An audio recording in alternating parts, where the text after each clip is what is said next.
Bonjour tout le monde.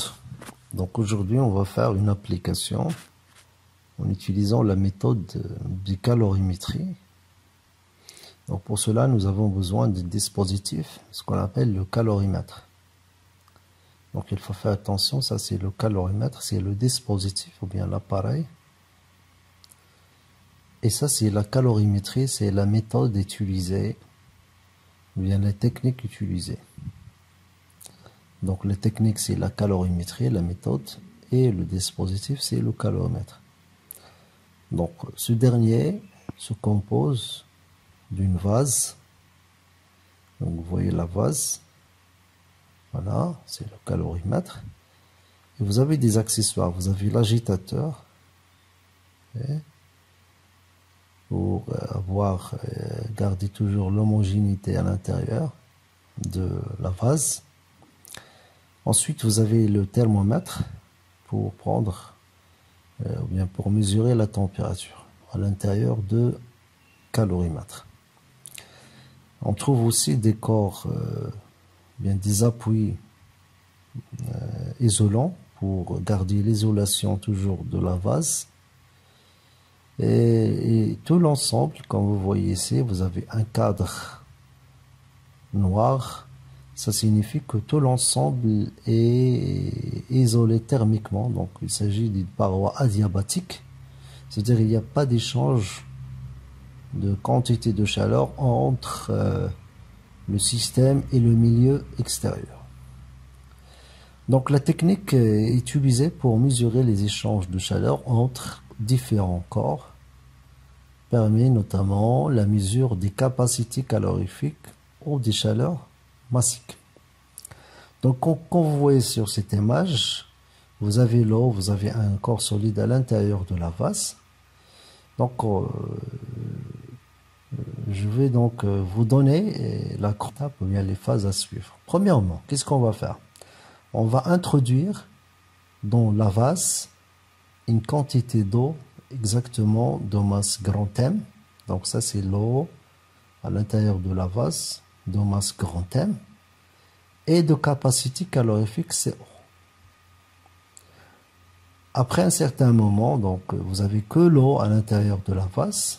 Donc après un certain moment, on va trouver que l'eau de la masse grand M et le calorimètre, et plus les accessoires, bien sûr, l'agitateur, le thermomètre, en tout cas c'est on peut dire le calorimètre. Ok. Donc la masse grand M et le calorimètre ont la même température initiale T0. Donc j'ai pas encore ajouté le corps solide. Vous avez que l'eau à l'intérieur du calorimètre. Donc les deux ont la même température initiale T0. Donc maintenant on va ajouter une deuxième étape. On va ajouter dans l'eau un corps de masse, un corps solide de masse petit m. Voilà, on va introduire dans la vase un corps de masse petit m et de température T1. Donc faites attention, T1 est différente à T0. Donc ça c'est très important, deux températures différentes. Donc puisqu'à l'intérieur de la vase vous avez deux températures différentes, donc après un certain moment on va atteindre l'équilibre thermique. C'est-à-dire on va atteindre la température finale, et à la température d'équilibre. Voilà. Donc la température de l'ensemble s'établit à TF. C'est-à-dire que T1 passe à TF, T0 passe à TF. Voilà. C'est la température de l'équilibre thermique, c'est la température finale. Donc qu'est-ce qu'on va faire? On va calculer les échanges de chaleur. Voilà. Pour cela, donc je reviens à ce qu'on a fait dans le cours.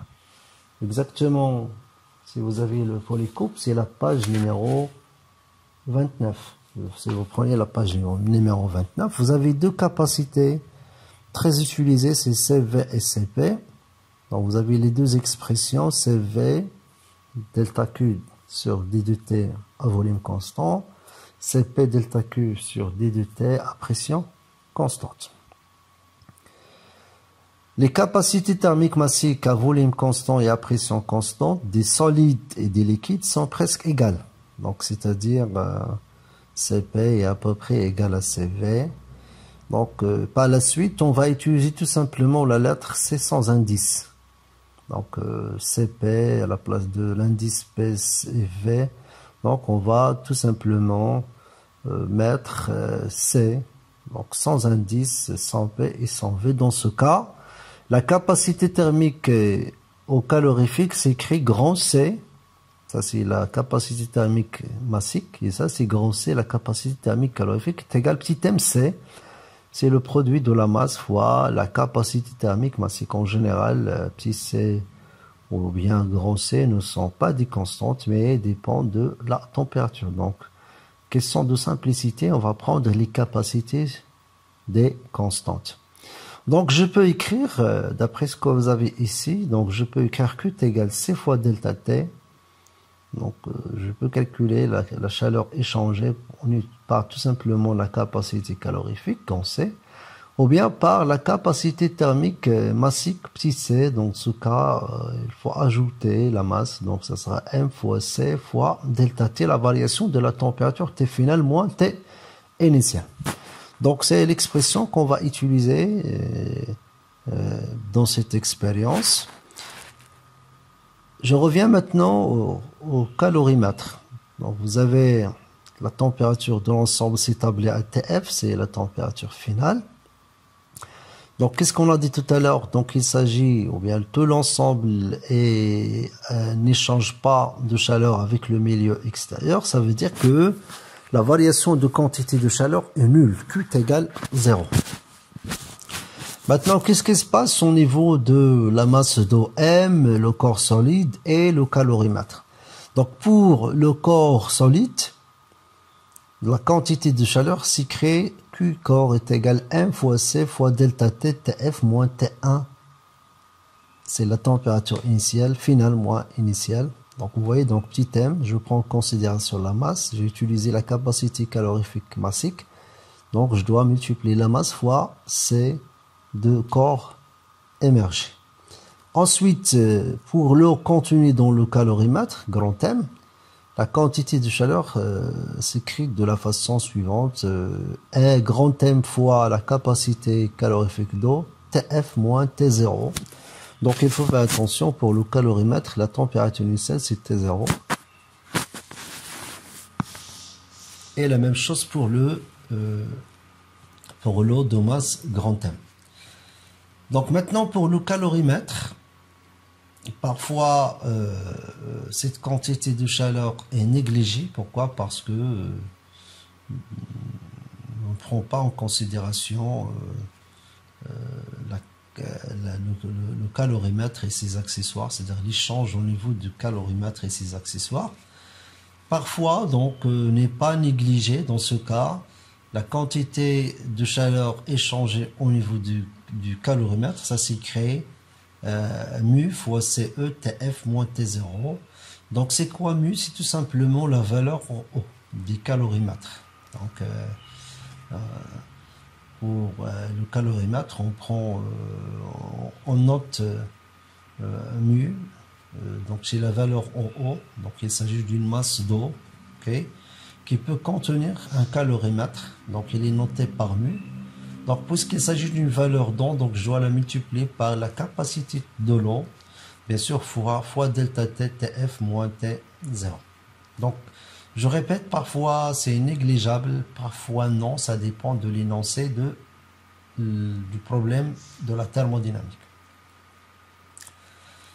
Il y a une autre quantité de chaleur, ce qu'on appelle Q de changement. Okay? Si vous avez durant l'expérience, vous avez un changement de phase. Si vous avez un changement de phase, vous êtes obligé d'ajouter un autre terme, Q de changement. Bien sûr, il s'agit d'une quantité de chaleur latente est égal M fois L. Donc M, par exemple, à la place, par exemple, d'un corps solide métallique, je peux mettre des glaçons. Et durant l'expérience, les glaçons se transforment de l'état solide à l'état liquide. Dans ce cas, vous êtes obligé d'ajouter ce terme Q de changement est égal petit m fois L. Voilà. Donc ça, c'est tout simplement si vous avez un changement. Donc on va ajouter un autre terme. Sinon, s'il n'y a pas de changement, Donc, on ne va pas retrouver le Q de changement. Donc, finalement, la somme de toutes ces quantités de chaleur est nulle. Donc, on a déjà parlé de... Il n'y a pas d'échange de chaleur avec l'extérieur. Q est égal à 0. Cela se traduit par la relation Q de corps solide plus Q de changement, s'il y a un changement, plus Q de l'eau contenue dans le calorimètre, plus Q du calorimètre, c'est n'est pas négligé d'après l'énoncé. Donc on va trouver les quatre quantités de chaleur est égal quoi? Est égal 0. Donc je répète, pour le calorimètre, ça dépend de ce que vous avez dans l'énoncé du problème de la thermodynamique. La même chose que du changement, ça dépend, est-ce qu'il y a un changement d'état durant l'expérience d'une phase ou bien d'un état à un autre. Très bien. On va réaliser une expérience maintenant. On va voir donc quels sont les inconnus à déterminer et comment on va déterminer. Ou bien vous pouvez faire les calculs chez vous par exemple et vous mettez vos réponses dans les commentaires. Donc l'expérience est la suivante. Donc ça c'est le calorimètre. Donc qu'est-ce qu'on va faire? On va introduire 100 grammes de l'eau à l'intérieur du calorimètre. Donc on va attendre 10 minutes pour que l'eau et le calorimètre avoir la même température initiale. Ensuite, on va prendre une autre quantité de 100 grammes. On va chauffer l'eau jusqu'à une température 60. Déjà dans le calomètre, vous avez 18. Donc la deuxième quantité de l'eau, 60 degrés, 100 grammes, on va l'ajouter à l'intérieur de la vase, à l'intérieur du calorimètre, pour atteindre une température finale de 36 degrés. Voilà, donc c'est ça l'expérience. Maintenant, qu'est-ce que vous avez comme données? Vous avez l'eau. Dans la première phase, on a introduit l'eau dans le calorimètre, exactement 100 grammes, avec une capacité thermique CE 4185 joules par Kelvin kg, et la température initiale c'est 18. Ensuite, pour le calorimètre, vous avez la capacité CE 4185, la température initiale T2 est égale 18. Donc, qu'est-ce qu'on vous n'avez pas comme données? Vous n'avez pas la valeur d'eau mu. Et c'est ça l'objectif de cette expérience, c'est déterminer à quoi est égale la valeur d'eau mu. Très bien. Maintenant, pour l'eau chaude,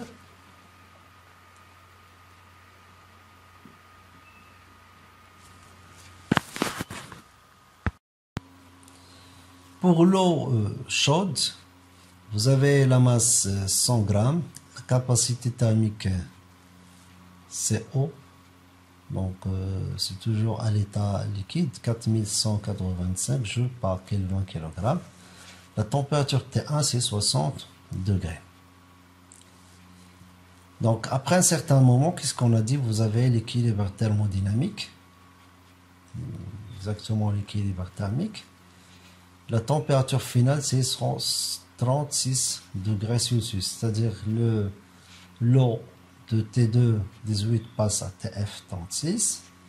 Vous avez la température du calorimètre avec les accessoires passe de 18 à 36. Et finalement, vous avez l'eau chaude passe de T1 à combien? À 36 degrés. Donc les quantités de chaleur échangées pour l'eau contenue dans le calorimètre, vous avez Q égale à M, grand M, la masse, fois la capacité thermique, TF moins T2. Pour le calorimètre et ses accessoires, donc T égale mu fois CE, TF moins T2, c'est la valeur en haut, donc c'est l'inconnu, c'est ça ce qu'on cherche, on cherche à quoi est égale la valeur en haut, c'est mu. Et finalement, pour l'eau chaude introduite dans le calorimètre, le MCE, donc le MCE, donc l'eau chaude, vous avez la quantité de chaleur est égale M fois CE TF moins T1. Donc la question, calculer la valeur d'eau du calorimètre mu, à quoi est égal. Donc essayez de répondre en tenant compte de différentes données que vous avez et les expressions des quantités de chaleur échangées. Donc essayez de trouver à quoi est égale la valeur d'eau du calorimètre mu. Donc j'attends vos réponses dans les commentaires. Une deuxième expérience. Donc vous avez toujours un calorimètre. On va introduire une quantité de 400 g d'eau. Ok, 400 g d'eau dans le calorimètre. Donc on va attendre un petit peu. On va mesurer à quoi est égale la température du calorimètre et de l'eau. Donc on va prendre des glaçons.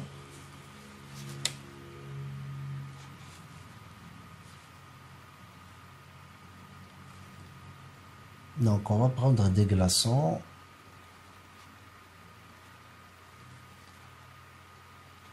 Donc vous avez 0 degré lorsqu'on parle des glaçons à une température 0 degré et à l'intérieur du calorimètre vous avez 20 degrés. La masse des glaçons est égale à 100 grammes. Donc vous avez une masse 100 grammes des glaçons à une température T est égale à 0. On va les introduire à l'intérieur du calorimètre à une température 20. Donc vous avez 0, 20. Donc après un certain moment, on va calculer la température finale d'équilibre TF est égale à 3,2. Voilà. Donc comme la première expérience, quelles sont les données? Les données que vous avez pour l'eau contenue dans le calorimètre, vous avez 400, la capacité 4185 et vous avez T0, c'est 20 degrés. Pour le calorimètre, la même chose. Donc vous avez la valeur d'eau mu. Donc on va utiliser la valeur d'eau mu que vous avez trouvée dans la première expérience. Donc utilisez ce que vous avez trouvé dans la première expérience. Okay. Ensuite, vous avez la capacité thermique CO 4185 joules par kg. La température initiale, c'est 20 degrés. Ça, c'est pour le calorimètre. Maintenant, pour les glaçons, la masse, c'est 100 grammes. La capacité thermique CG à déterminer. Donc, c'est ça ce qu'on cherche dans la deuxième expérience. On cherche à quoi est égale la capacité thermique CG. Avec une température initiale T1 est égale à 0 degré. Donc, à ne pas oublier que la température Celsius, ça veut dire que la masse grand M 400 grammes passe de 20 à 3. Le calorimètre, la même chose, passe de 20 à 3. Les glaçons passent de combien? De 0 à 3. Donc, quand vous voyez, donc ici, vous avez 0, 3. Les glaçons, c'est l'eau à l'état solide. La température finale 3. On va avoir un changement de phase de l'état solide à l'état liquide. Les quantités de chaleur, vous avez pour l'eau contenue dans le calorimètre. Donc, il faut écrire à quoi est égale l'expression. La même chose, l'expression de quantité de chaleur pour le calorimètre et ses accessoires. Ensuite, pour les glaçons introduits dans le calorimètre, il faut écrire la même chose, l'expression de quantité de chaleur. Il y a un changement d'état des glaçons de solide au liquide. Donc, il faut écrire à quoi ou bien l'expression de cette quantité de chaleur de changement de phase. Donc, calculer les différentes quantités de chaleur. Il y en a 4. Calculer la capacité thermique CG. Capacité thermique des glaçons.